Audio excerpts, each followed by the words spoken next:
છે, શ્રી ગુસાઈજીના સ્વરૂપમાં પણ જેમ પ્રભુના સ્વરૂપમાં છે એમ અનેક અનેક રસોનો અનુભવ થાય છે. જે શ્રીઅંગ ઉપર દૃષ્ટિ પડે ત્યાંથી કઈ નવીન રસ મળતો હોય એવો અનુભવ થાય. એટલે કયો રસ છે? તો કહે શ્રી ગુસાઈજીના જ્યાં નેત્રોમાં દર્શન કરીએ તો સ્નેહ રસ દેખાય, ક્યારેક ફરી સામે ઉભારીને નેત્રોમાં દર્શન કરીએ તો ક્યારેક કરુણા રસ દેખાય. શ્રી ગુસાઈજીના ક્યારેક નેત્ર બંધ કરીને સ્મરણ કરતા જોઈએ તો વિરાગની સ્વરૂપના દર્શન પણ થાય. ક્યારેક કૃપા કરીને આપણને કંઈક કહેતા હોય ત્યારે ભક્તિ રસનો અનુભવ પણ થાય. અને ક્યારેક પ્રભુના સાનિધ્યમાં હોય અને શ્રી બાવાના શૃંગાર ધરાવતા હોય ત્યારે શૃંગાર રસનો અનુભવ પણ થાય, રતિ રસનો પણ અનુભવ થાય, સંગમ સુધા રસનો પણ અનુભવ થાય, લાવણ્ય રસનો પણ અનુભવ થાય. એમ શ્રી ગુસાઈજી પ્રભુ ચરણના જે શ્રીઅંગ ઉપર આપણી દ્રષ્ટિ પડે એ શ્રીઅંગમાંથી કોઈ નવીન રસ મળતો હોય એવો અનુભવ જીવ કરે. આપના રોમ રોમમાં તો એ રસ જીવને મળે છે, જીવને સંપાદિત થાય છે. અને કહે કે જ્યાં દૃષ્ટિ પડે શ્રી ગુસાઈજી પ્રભુ ચરણના નેત્રમાં, અને ત્યાં પણ ચાર નેત્ર દેખાયા. શું કહે? સર્વે અંગો અંગ રસ ભર્યા લોચન ચાર. અને શ્રી ગુસાઈજી પ્રભુ ચરણના નેત્રોમાં ચાર રસ દેખાય. એટલે કેવી રીતે? તો કહે શ્રી ગુસાઈજીના નેત્રમાં સફેદ સફેદ જે શ્વેતતા છે, ધવલતા છે પણ દેખાય. નેત્રોમાં શ્યામ કીકી પણ દેખાય, નેત્રમાં રહેલી લાલીમા પણ દેખાય. અને નેત્ર જાણે હસતા હોય એવું પણ લાગ્યું. અને એટલા માટે શ્રી ગુસાઈજીના નેત્રની અંદર ચાર રસોનો અનુભવ ગોપાલદાસજી કરે છે. તો કહે કે જે શ્યામ કીકી છે શું છે? બોલે શૃંગાર રસ છે. જ્યાં ધવલતા છે, જ્યાં શ્વેતતા છે શું છે? તો કહે શાંત રસ છે. જ્યારે નેત્રની અંદર લાલીમાં દેખાય શું છે? બોલે રૌદ્ર રસ છે. અને જ્યારે કહેવાય ને કે કોઈ પણ વ્યક્તિ જ્યારે હસે તો એનું સૌથી મધુર હાસ્ય કયું કહેવાય? એના અધર ખુલે કે ન ખુલે પણ એના નેત્ર જે હસે ત્યારે એનું હાસ્ય સૌથી મધુર કહેવાય. એમ શ્રી ગુસાઈજી પ્રભુ ચરણ ના નેત્ર પણ એવા છે કે જે નેત્રથી પણ સ્મિત કરે અને હાસ્ય રસનું દાન કરે. માટે આપના નેત્રોની અંદર શૃંગાર રસ, આપના નેત્રની અંદર શાંત રસ, આપના નેત્રોની અંદર રૌદ્ર રસ પણ છે અને આપના નેત્રની અંદર હાસ્ય રસ પણ છે. આપના નેત્રની અંદર સ્નેહાત્મક શૃંગાર રસ તો છે, જોડે વીર રસ પણ છે, કરુણ રસ પણ છે અને હાસ્ય રસ પણ છે. બીજા અનેક અર્થો કરે, ઘણા કે સ્નેહ પણ છે, ભક્તિ રસ પણ છે, ઔદાર્ય પણ રસ છે અને દીન દયાલ રસ પણ છે. એ ચાર રસ શ્રી ગુસાઈજી પ્રભુ ચરણના નેત્રમાં છે. અને જેવો જેવો અધિકારી જીવ હોય એ જીવને શ્રી ગુસાઈજી પ્રભુ ચરણ પોતાના નેત્રો દ્વારા એ ભાવનું દાન કરે.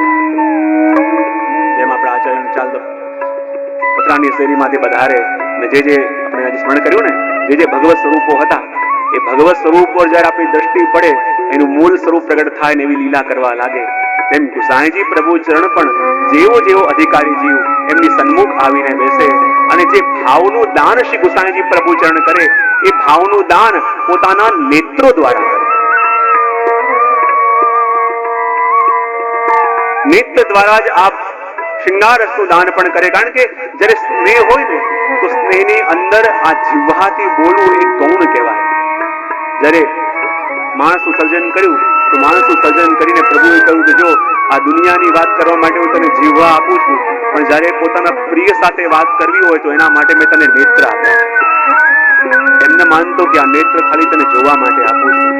જ્યારે પોતાના સ્નેહની વાત કરે તો સ્નેહની વાત કરવા માટે આ જીવવાનો ઉપયોગ ન કરતો, એના માટે આ તને નેત્ર આપું છું. અને પ્રેમની પણ જીવવાથી જ્યારે કોઈ વાત થાય ને તો ઘણીવાર એ વસ્તુ જેવો આ આત્મા અનુભવ કરતો હોય, જેવું આ મન અનુભવ કરતું હોય એ બધી વસ્તુ એમને એમ કહેવાય નહીં. આ જીવવાથી કહેનારી વસ્તુ પૂર્ણ રીતે સામેવાળાને કહી ન શકાય અને સામેવાળો એ પૂર્ણ રીતે સમજી પણ ન શકે કે જેવું આપણે કહેવા માંગતા હતા. પણ આ એક નેત્ર એવું સાધન છે કે એના દ્વારા હૃદયના ભાવ એમને એમ સામેવાળાને આપી દેવાય. નેત્ર દ્વારા વાણી દ્વારા આપણે જે પામીએ હંમેશા અપૂર્ણ હોય અને નેત્ર દ્વારા જ્યારે વ્યક્તિ પામે તો હંમેશા પૂર્ણ રીતે પામે. અને ભાવોનું દાન પણ શ્રી ગુસાઈજી પ્રભુ ચરણ એ પોતાના નેત્ર દ્વારા કરે છે. અને આપના નેત્રમાં શૃંગાર રસ પણ છે, શાંત રસ પણ છે, રૌદ્ર રસ પણ છે અને આપના નેત્રમાં હાસ્ય પણ છે. અને પોતાના અલગ અલગ જીવોને, પોતાના અલગ અલગ ક્ષણમાં આવેલા જીવોને એ ભાવનું દાન કરવા માટે આપા નેત્રથી એને રસનું દાન કરે. અને કેવા કેવા જીવો, જેમ ઠાકોરજીના શ્રીઅંગમાં આ બધા રસો છે અને જેમ ઠાકોરજીના નેત્રમાં આ 4 રસ છે, એમ શ્રી ગુસાઈજી પ્રભુચરણના સ્વરૂપમાં પણ છે. અને એટલા માટે અલગ અલગ વૃત્તિવાળા, અલગ અલગ સ્વભાવવાળા, અલગ અલગ પ્રકૃતિવાળા જીવો પણ જ્યારે પ્રભુના સાનિધ્યમાં આવે અને પ્રભુની દૃષ્ટિ પડે તો એ દૃષ્ટિ દ્વારા જ એ જીવ પ્રભુનો થઈ જાય. કેવા કેવા વિષયી જીવો પણ, એવા વિષયી જીવ આવે કે જેની લૌકિક શૃંગારમાં ઋષિ હોય, પણ જ્યારે ગુસાઈજી પ્રભુચરણની દૃષ્ટિ એના પર પડે અને જ્યારે આપના નેત્રોની એ શામલતાનો અનુભવ થાય તો એ જ એનો લૌકિક શૃંગાર ઠાકોરજીના અલૌકિક શૃંગારમાં પરિવર્તિત થઈ જાય. ક્યાંક સાંભળ્યું હતું કે કોઈ ગામમાં એક એવો વિષયી વ્યક્તિ અને એ ગામની વારાંગના ઉપર એટલો બધો મોહિત, એટલો બધો આસક્ત કે આખો દિવસ એને જોયા કરે, એના જોયા વિના રહી ન શકે, એને જોયા વિના કોઈ કામ ન કરે, એટલો બધો આસક્ત, એટલો બધો વિષય. અને એક દિવસ એમ થયું, એ શહેરના બજારમાંથી જતો હતો અને એ તડકો હતો અને એને લાગ્યું કે જેને હું પ્રેમ કરું છું આ વારાંગનાને ક્યાંક તડકો પડે તો શમ ન પડે, એટલા માટે હાથમાં છત્રી લઈને ભાગતો ભાગતો આવ્યો અને વારાંગનાના માથે છત્રી મૂકી ભર બજારમાંથી. અને એ પણ કેવી રીતે? છત્રી લઈને એને પાછળ પાછળ નહીં, એને વિચાર આવ્યો જો છત્રી લઈને પાછળ પાછળ ચાલીશ તો એનું મુખ નહીં જોવાય, એનું મુખ જોયા વિના હું કેમ જઈને રહીશ. અને ઊંધો પોતાનું મુખ રાખ્યું છે પેલી વારાંગનાના મુખ તરફ અને છત્રી રાખીને અને ઊંધો ચાલી રહ્યો છે. અને આખા ભરા બજારની અંદર જ્યાં પેલી વારાંગનાને સુખ આપવા માટે એને માથે છત્રી મૂકી અને ઊંધો ચાલી રહ્યો છે. અને ગામના લોકો જુએ, નિંદા કરે, જુઓ તો ખરા કેવો વિષય છે. પેલી વારાંગનાને સુખ આપવા માટે પોતાના જીવની પણ કદર ઈચ્છા નથી, લોકો શું કહે છે એ પણ પડવા નથી. એને સુખ આપવા માટે એને માથે છત્રી મૂકીને એને તડકો ન આવે એટલા માટે પોતાના પ્રાણોની, લોક અપવાદની ચિંતા કર્યા વિના એ પાછળ પાછળ જઈ રહ્યો છે. ગામના લોકો તો નિંદા કરવા લાગ્યા, પણ ત્યાં જ એક સંત પધારતા હતા અને જ્યારે સંતની દ્રષ્ટિ આ વિષય ઉપર પડી એકદમ રોકાઈ ગયા. એના શિષ્યએ કહ્યું, અરે આપ કેમ રોકાઈ ગયા? હું પેલા જીવને જોઈ રહ્યો છું, કોઈ પેલા વિષયને કે જે પેલી વારાંગના ઉપર એટલો આસક્ત છે કે એને શ્રમ ન પડે એટલા માટે માથે છત્રી મૂકી છે અને એટલો બધો આસક્ત કે એનું મુખ જોયા વિના રહી શકતો નથી, માટે છત્રી લઈને ઊંધો ચાલી રહ્યો છે. એ વિષયને જોવો છો? ત્યારે કહે કે જો આવી આસક્તિ, જેવી આસક્તિ એને પેલી વારાંગનામાં છે, ખરેખર ઠાકોરજીને લાયક જીવ બન્યા લાગે છે કે જેને આ પ્રેમ કરે છે એનું આટલું દુઃખ પણ એ સહન કરી શકતો નથી, એને રંજક શ્રમ પણ ના પડે એના માટે થઈને એને એ પણ પરવા નથી કે ઊંધો ચાલી રહ્યો છે, રસ્તામાં ખાડા છે, ક્યાંક પડી જશે તો એના પ્રાણ જશે. જેને પ્રેમ કરે છે એને સુખ આપવા માટે એને પ્રાણોની પણ પરવા નથી. ભરા બજારના મધ્યમાંથી જઈ રહ્યો છે, લોકો શું કહેશે, લોકો એ શું વાત કરશે એ પણ એને ચિંતા નથી. ખરેખર સાચા અર્થમાં પ્રભુનો કોઈ પ્રેમી થઈ શકે તો આવો જીવ થઈ શકે. ખરેખર આ પ્રભુને લાયક જીવ છે, જેને એને આ પ્રાણોની પણ કદર નથી, જેને લોકો શું કહેશે એ પણ કદર નથી. એ તો પ્રભુની પાસે આવા મતો નહીં, પણ પેલા સંતે આવીને વારાંગનાને કહ્યું કે તારા આ વ્યક્તિને લઈને એકવાર દર્શન કરવા લાવજો. એમને એમ તો આવે મતો નહીં. વારાંગનાએ કહ્યું તો કહે ના, આ મને કહે છે મારે જવું પડશે. અને જ્યારે વારાંગના સાથે પ્રભુના દર્શને આવ્યો અને સંતે આવીને પ્રભુને વિનંતી કરી કે હે શ્યામ સુંદર, હે શ્યામ સુંદર, આ જીવ ખરેખર આપને લાયક છે, આ જીવ આપને સુખ આપી શકે એમ છે, પણ એવી કૃપા કરો, આપનું એવું સૌંદર્ય પ્રગટાવો કે આ લૌકિક સૌંદર્યમાંથી એનું મન હટે ને આપમાં સ્થિર થાય. અને જ્યાં પેલો મંદિરમાં આવ્યો પણ એટલી પરવા નથી કે મંદિરમાં આવી રહ્યો છું, મંદિરમાં ઊંધો ચાલી રહ્યો છું. પેલી વારાંગના તરફ મુખ રાખીને ઊંધો ચાલતો આવ્યો, પણ જ્યાં વારાંગનાએ કહ્યું કે તમે આ તરફ કરો, અને જ્યાં પોતે એને સુખ આપવા માટે પ્રભુ તરફ પીઠ કરીને ઊભી રહી, ત્યારે એની દ્રષ્ટિ ઠાકોરજી ઉપર ગઈ. આમ પેલી સ્ત્રી ઊભી છે અને દ્રષ્ટિ સામે પ્રભુના મુખ પર ગઈ, અને જ્યાં પ્રભુના નેત્રના દર્શન કર્યા, સંતે વિનંતી કરી કે પ્રભુ આજે એવું સૌંદર્ય આને બતાવો, એવું સૌંદર્ય બતાવો કે જગતના બધા સૌંદર્યને ફીકા લાગે. અને જ્યાં વારાંગના ઉપરથી મુખ હટ્યું અને દ્રષ્ટિ પ્રભુના સ્વરૂપ પર ગઈ અને પ્રભુએ એવું લાવણ્ય પ્રગટાયું કે એના આંખમાંથી દળ આંસુ વહેવા લાગ્યા કે આ દુનિયામાં હું બધે સૌંદર્ય પામવા માટે ભટકતો રહ્યો, તો સાચું સૌંદર્ય ક્યાં છે? તો મારા શ્યામ સુંદરના મુખારવિંદમાં છે, મારા પ્રભુમાં છે. અને એ જ વખતે એની જીવનની આખી દશા બદલાઈ ગઈ, એની ગતિ બદલાઈ ગઈ. અને પ્રભુના જ્યાં એ અલૌકિક રસનો અનુભવ કર્યો, જગતના બધા રસ એને તુચ્છ લાગવા લાગ્યા. અને એટલો મોટો ભક્ત થયો કે એની કથા ભક્તમાલની અંદર છે. અને પ્રભુના સ્વરૂપના દર્શન કરીને પ્રભુ જીવને ક્યારે ખેંચી લે? કારણ કે નેત્ર દ્વારા જ પ્રભુ જીવોના મનોરથ પૂરા કરે, નેત્ર દ્વારા જીવોના ભાવનું સંપાદન કરે, નેત્ર દ્વારા જ પ્રભુ દંડ પણ આપે, અને નેત્ર દ્વારા જ પ્રભુ કઠોર કૃપા પણ કરે. તો પ્રભુના ભાવોનું દાન જેવી રીતે પ્રભુ કરે, નેત્ર દ્વારા કરે, એ જ પ્રમાણે શ્રી ગુસાઈજી પ્રભુ ચરણ પણ પોતાના નેત્ર દ્વારા જીવોની ઉપર કૃપા કરે. તો આ પાંચમી પંક્તિને આપણે અહીંયા સંક્ષિપ્તમાં શ્રવણ કરીએ. પૂજ્ય જીજી વિરાજમાન છે, તો જેટલા ઉત્સાહ તમે છે એટલો જ ઉત્સાહ મને પણ છે. ના સમય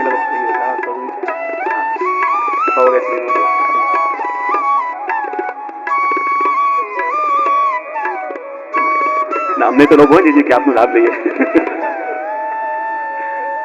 ના સમય થઈ ગયો. તો વસંતબેન 5 કડી થઈ છે.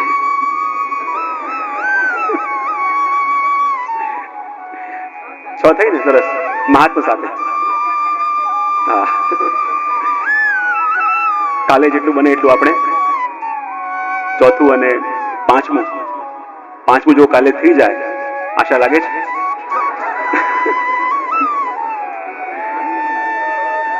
છઠ્ઠે પહોંચવાની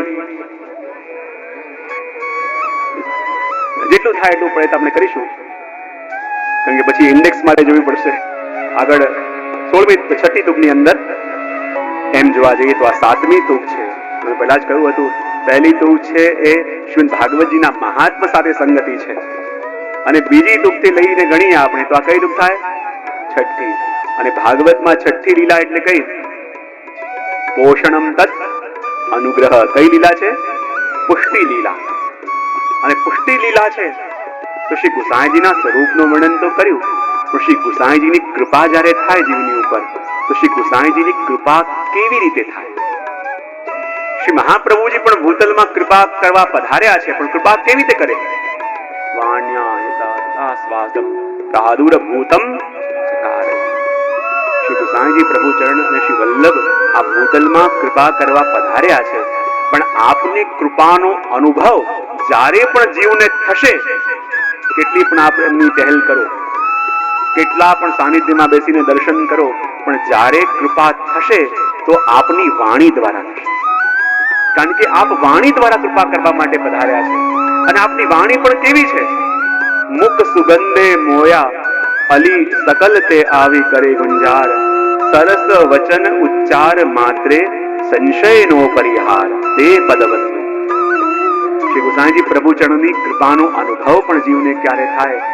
કારણ કે આપનું મુખ કેવું છે? વાત કહું ને, મુખ કમલ છે, અને મુખ કમળમાંથી નીકળેલા આપના શબ્દ કેવા છે? જાણે કમળનું મકરંદ હોય. અને મેં કાલે પણ કહ્યું હતું ને કે જ્યારે કમળની અંદર મકરંદ આવે તો ભ્રમરને આમંત્રણ આપવા જવું પડતું નથી, એ ભ્રમર ખેંચાઈને કમળ પાસે આવે. તો જ્યારે શ્રી ગુસાઈજી પ્રભુ ચરણનું મુખ કમળ ખુલે અને એમાંથી મકરંદ રૂપી શબ્દો બહાર પ્રગટ થાય, તો જેટલા પણ સરસ મોયા મુખ સુગંધે મોયા અલી સકલ તે આવી કરે ગુંજાર, અને જેટલા પણ એ રસના લોભી ભ્રમર સ્વરૂપે ભગવતી જનો છે, કારણ કે આ બિરાજતા શહેરના મધ્યમાં નહીં, પણ ક્યાં? જેટલા પણ બેઠકજીઓ ક્યાં હોય? બહાર.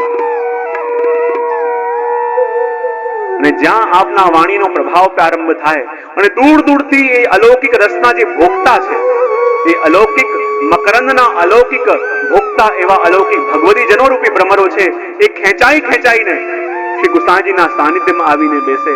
અને જ્યાં શ્રી ગુસાઈજીની વાણી પ્રગટ થાય, ઘણી વાર મારા પ્રવચનમાં કહેતો હોઉં કે શ્રી વલ્લભની વાણી ફલિત ક્યારે થાય, શ્રી ગુસાઈજીની વાણી ફલિત ક્યારે થાય?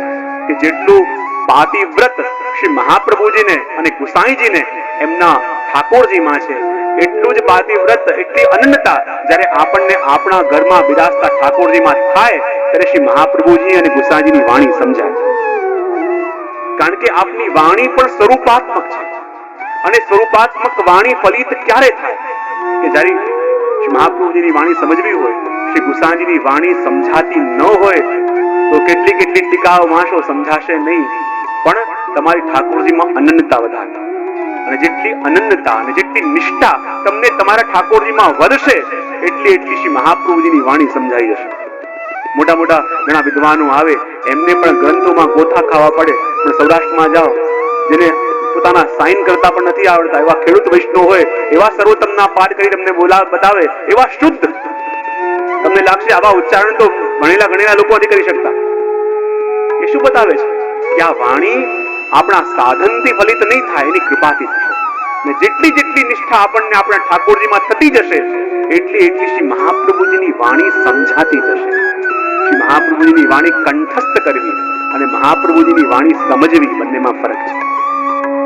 કંઠસ્થ તો આપણે કરી લઈએ છીએ, પણ એ વાણી સમજાશે ત્યારે કે જ્યારે એટલી અનન્યતા આપણને આપણા ઠાકોરજી માટે આવશે. એટલો સુખનો વિચાર જેવો શ્રી ગુસાઈજીને પ્રભુ માટે છે. એક સામગ્રી રાજભોગમાં પેલું તણકલું આવ્યું અને જ્યાં પોતે પોતાના વસ્ત્ર રંગાવવા માટે આપી દીધા, ગૃહસ્થનો ત્યાગ કરવા તૈયાર થયા. જ્યાં પ્રભુના સુખનો એવો વિચાર જેમ જેમ આપણા હૃદયમાં આવશે એમ સાચા અર્થમાં શ્રી મહાપ્રભુજીની અને ગુસાઈજીની વાણી આપણને સમજાશે.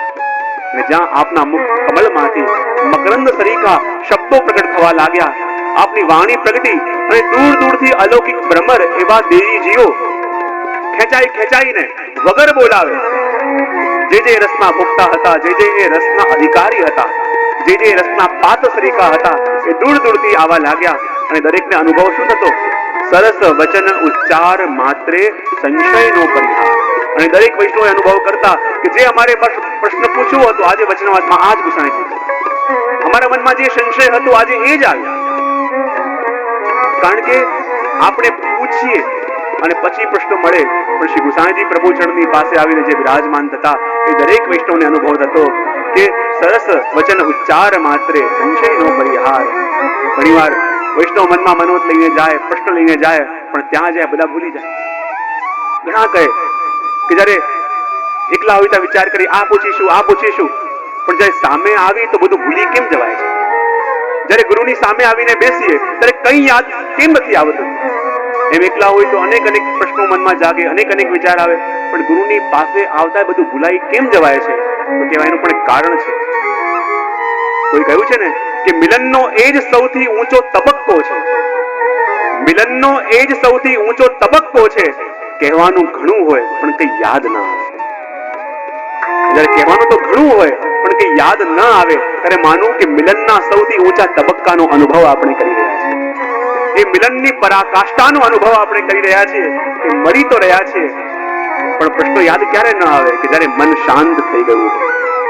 જ્યારે મન શાંત થઈ ગયું હોય, મન શીતળ થઈ ગયું હોય અને પ્રવાહ નિર્મલ હોય ત્યારે એમાં કઈ યાદ ન આવે. જલ ઠેરેલું હોય તેમાં પ્રતિબિંબ પડે, પણ વહેતું જલ હોય ને એમાં પ્રતિબિંબ કોઈનું ન આવે.